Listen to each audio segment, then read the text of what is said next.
Selamat pagi. Pagi. Sebelum pembelajaran hari ini, ini siklus kedua. Kemarin kalian sudah belajar di siklus pertama.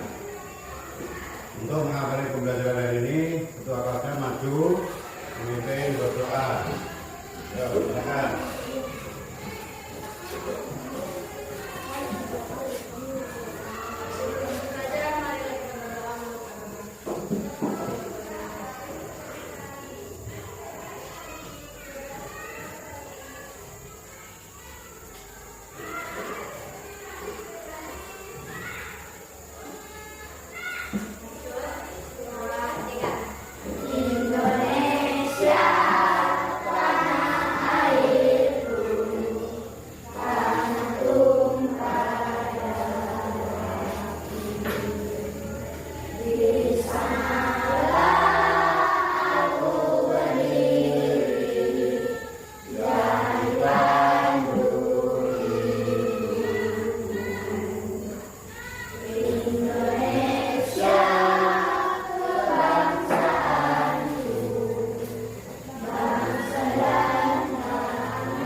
Hari ini siapa yang tidak berangkat sekolah?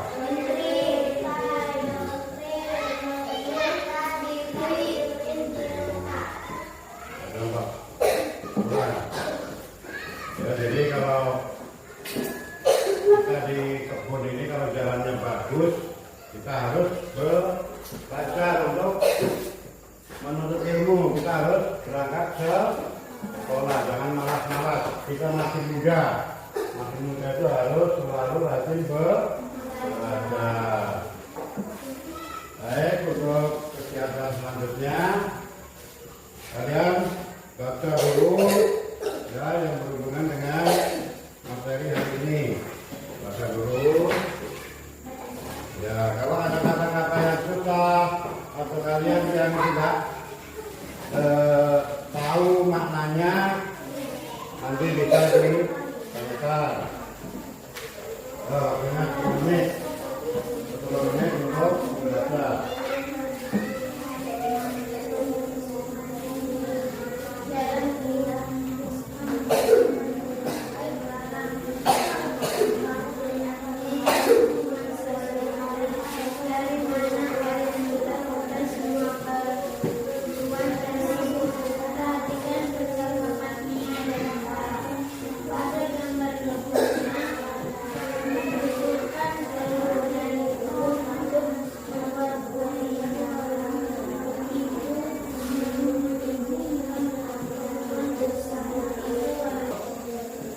Ke depan kita hari ini melanjutkan pelajaran yang kemarin di bab 7 IPA, ya. Bab 7 IPA kemarin topik A kemarin tentang apa? Aku dan kebu Tuhanku, ya. Jadi yang sekarang siklus kedua ini kalian sudah tahu, sudah paham cara mengerjakan soal atau menjawab soal, ya, cara memahami soal. Jadi nanti pertemuan yang kedua ini nilainya harus bagus, pemahamanmu harus bagus. Sekarang kita juga berapa tadi? 7. Kemarin A. A itu aku dan kebutuhan. Aku dan kebutuhan. Kemarin sudah dijelaskan itu kebutuhan ada kebutuhan apa? Primer. Ada lagi kebutuhan sekunder. Kebutuhan apa lagi? Tersier. Coba yang kemarin nggak berangkat diperhatikan. Ya. Bapak ulangi sedikit tentang kebutuhan primer, kebutuhan sekunder dan tersier. Kebutuhan primer itu kemarin meliputi apa saja? Sandang, tangan, papan. Nah, sandang itu apa? Pakaian. Itu semua orang harus punya. Pangan, makan, orang harus bisa. Papan, rumah, tempat tinggal, semua harus ada. Kemudian ada lagi apa? Pendidikan. Nah, pendidikan ini juga termasuk kebutuhan primer yang harus kami dapatkan. Kemudian ada kesehatan, pelayanan kesehatan. Kesehatan, semua orang harus mendapatkan pelayanan kesehatan. Ya, pangan itu apa pangan? Nah, ini. Perhatikan, ini ada pangan, ini makanan. Kemudian ada baju, ini termasuk apa tadi? Sandang, rumah, itu termasuk papan. Nah, kemudian ada kesehatan, ada pendidikan. Kemudian ada lagi kebutuhan sekunder. Kebutuhan sekunder itu apa?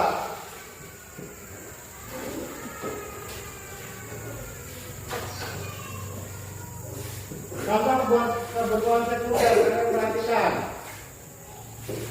Kebutuhan sekunder. Biasanya kebutuhan sekunder itu dipenuhi setelah kebutuhan primer tercukupi. Jadi orang punya lebih sedikit, itu baru mencari atau mendapatkan namanya kebutuhan sekunder. Contohnya HP, ya, apalagi sepeda motor, laptop. Nah, apalagi nih, televisi. Tapi kebutuhan sekunder ini tidak harus ada, ya, tidak harus ada. Kemudian ada kebutuhan tersier. Contohnya apa kemarin? Rumah mewah, mobil, ya, villa, pesawat terbang. Kan ada sekarang orang yang punya pesawat heli. Kalian sering lihat enggak? Nah, itu ada. Karena dia mempunyai apa? Mempunyai hasilannya itu besar. Ya, jadi kebutuhan ini juga ada yang dianggap penting, tidak penting, harus, tidak harus. Jadi kalian harus bisa membedakan. Tuh, ya. Sekarang kita ke yang B. Yang B adalah bagaimana aku memenuhi kebutuhanku. Nih, kalian perhatikan nanti bagaimana. Nah, ini nanti ada juga pertanyaan untuk topik B ini. Apa yang dilakukan oleh manusia untuk memenuhi kebutuhan sehari-hari? Apa cara terjadinya pertukaran barang kebutuhan? Sejak kapan uang dijadikan sebagai alat tukar? Apa nilai dan fungsi uang dalam jual beli? Apa jenis uang yang digunakan dalam kegiatan sehari-hari? Itu nanti yang akan kita pelajari, ya. Siapa yang tahu uang?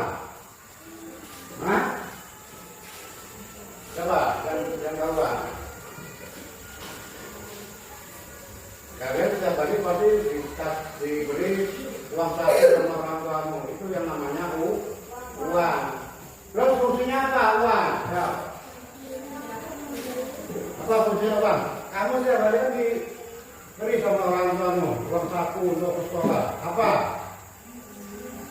Ya, punya apa? Untuk membeli barang atau sesuatu. Boleh. Apa lagi? Makanan boleh. Apa lagi? Untuk beli jajan. Nah, sekarang kita belajar sebelum ada uang. Orang itu bagaimana caranya punya barang yang dia tidak punya. Contohnya orang tuanya Rizky mempunyai ayam. Orang tuanya Anggun mempunyai jagung, mempunyai beras. Orang tuanya Rizky itu butuh beras. Nah, sedangkan orang tuanya Anggun butuh daging untuk lauk. Nah, di situ terjadi namanya pertukaran barang. Itu sebelum ada uang. Itu namanya barter, pertukaran barang untuk mendapatkan kebutuhan. Nah, itu. Nah, sekarang zamannya sudah maju. Ya, zaman sudah maju. Jadi ada namanya uang. Ya, uang. Uang ini sebagai alat pembayaran yang sah di zaman sekarang. Kalau dulu kan berada dari seperti contoh kan, ayam ditukar dengan beras, ayam ditukar dengan jagung ditukar dengan beras. Tuh. Kemudian ada juga yang punya emas ditukar dengan sapi. Nah, itu yang namanya barter. Nah, sekarang kita mengenal yang namanya uang. Bentuk-bentuk uang sekarang ada yang dari bentuknya itu ada uang logam. Tahu, pernah ada yang tahu uang logam? Nah, itu. Kemudian ada uang yang dari kertas.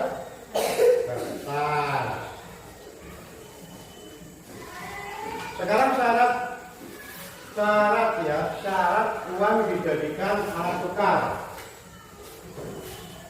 Syarat uang dijadikan alat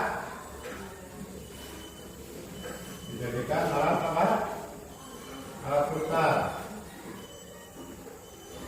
Yang pertama, dapat diterima semua masyarakat. Nah, kalian perhatikan, uang itu semua orang mau apa enggak kasih? Hah? Menurutnya Anda, uang itu bisa diterima semua orang atau enggak? Bisa.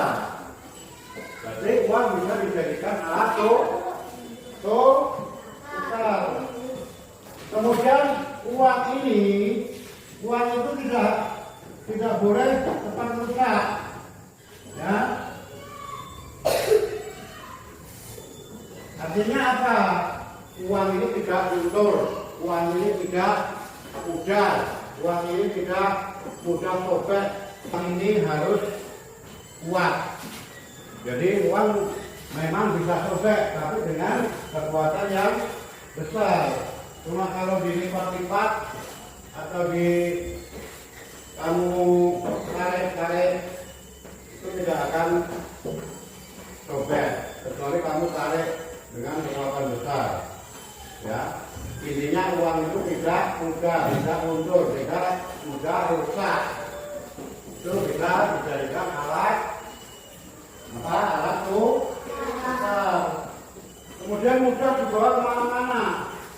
Uang itu gampang nggak dibawa kemana-mana? Hah? Mudah dibawa kemana-mana.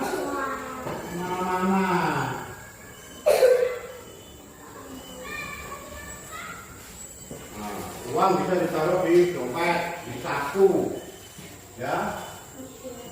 Jadi gampang mau dibawa kemana-mana. Kemudian uang itu harus terbagi menjadi beberapa pecahan, ya. Uang terbagi menjadi beberapa apa?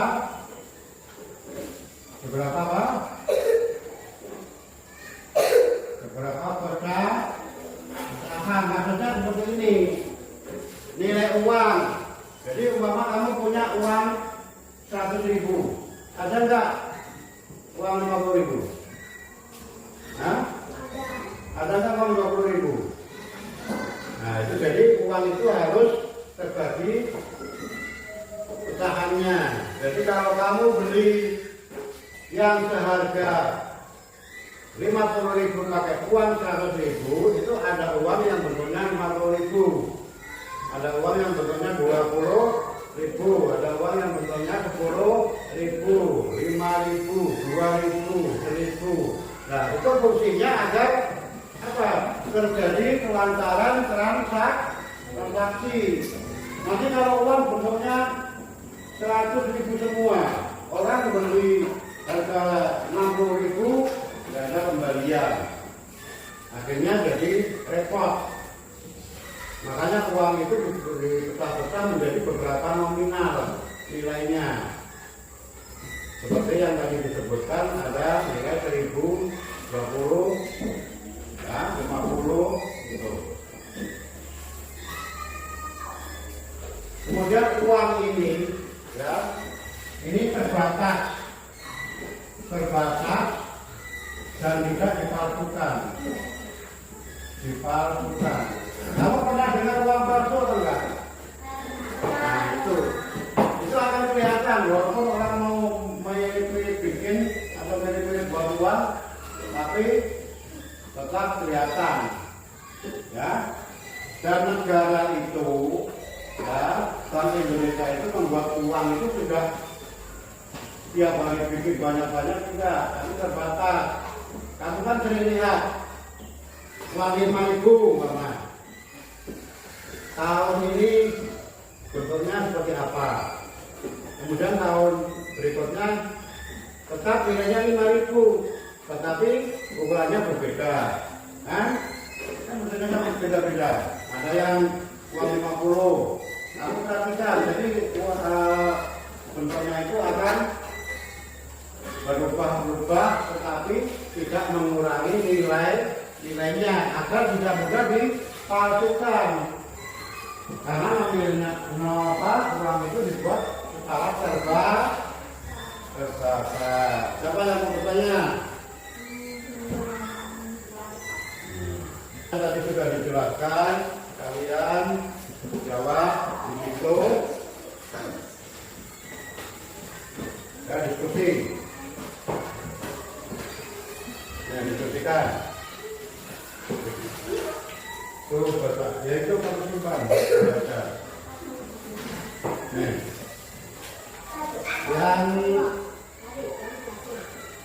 Yang didiskusikan ini ya. Ya, satu meja berdiskusi. Di situ ada fungsi uang. Apa dari fungsi uang? Kamu tulis. Diskusikan dengan temanmu. Kemudian, apakah uang logam dan kertas dapat dijadikan alat pembayaran?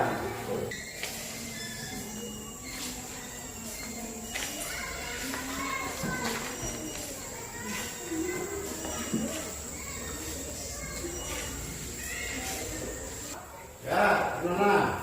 Apa fungsi uang? Nah, uang, fungsi uang untuk membeli barang. Siapa lagi yang bisa menambahkan? Soal ya, masing-masing untuk ya, bacakan soalnya. Nih, Gon, bacakan soal.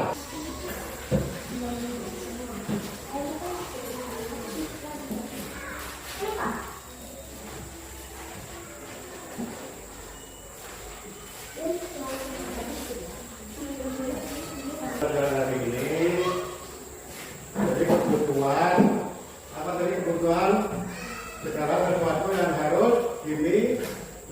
atau diperlukan oleh seseorang, itu namanya kebutuhan. Sebelum ada uang itu orang memakai sistem barter, barang dengan barang. Kalau dia barter itu apa? Yang pertama cukup mudah.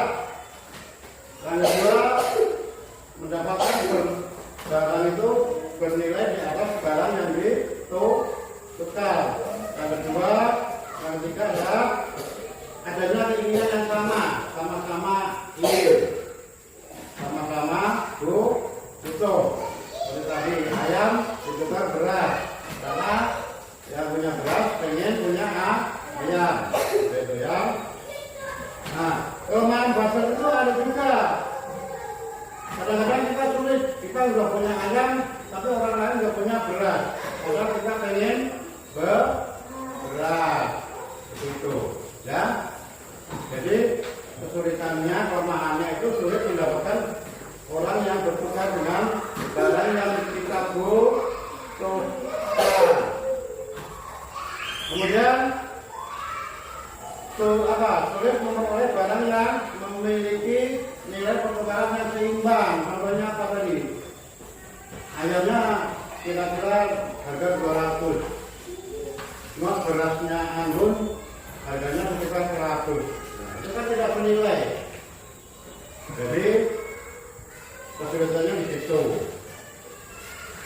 Kemudian tidak ada nilai ukur yang pasti. Jadi harga itu tidak kita bisa nilai dengan ukur yang pasti. Contohnya kamu beli dengan uang 20.000. Nah, ada uang 20.000. Harganya 100, ada uang yang nilainya 100. Kemudian fungsi uang itu apa? Sebagai alat tukar. Yaitu untuk apa? Mendapatkan apa? Barang. Nah, fungsi uang sebagai alat pembayaran, sebagai alat penunjuk harga, uang sebagai alat pembayaran hutang, uang sebagai alat penimbul kekayaan. Jadi kalau ada orang uangnya banyak, berarti orang itu kaya, kan begitu sekarang kan.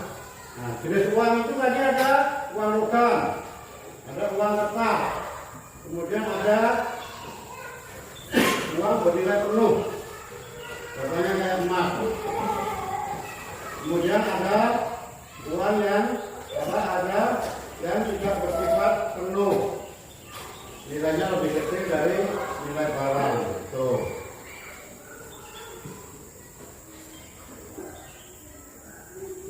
Syarat uang tadi yang pertama apa? Dapat diterima di masyarakat. Uang tidak boleh cepat rusak, kemudian dibawa ke mana-mana. Uang terbagi menjadi beberapa pecahan terbatas dan tidak bisa dipalsukan. Ya, itu kesimpulan pembelajaran hari ini. Jadi sebelum pembelajaran kita tutup, ya, setelah kelasnya maju menyanyikan dulu Garuda Pancasila. Kemudian semangat, ayo.